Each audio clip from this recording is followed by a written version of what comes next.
જ આવશે. તમારો સહકાર ખૂબ મળે છે. મીડિયાવાળાને ખૂબ જેટલો આભાર માનો એટલો ઓછો છે. પ્રજાનો તો કોઈ વાત જ છોડો. પ્રજા તો અડી ખમરી છે.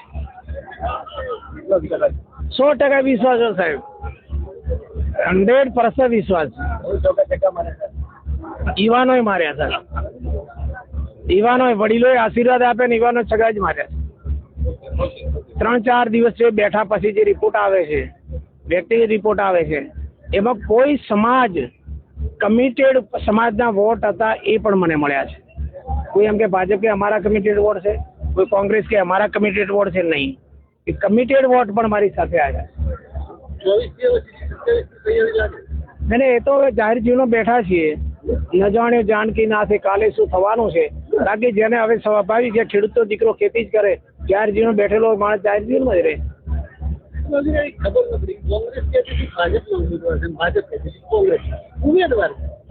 ઉમેદવાર પ્રજાનો હતો, પણ આયોની આંખોમાં બધું જુદું દેખાતું હતું બે જણાનું.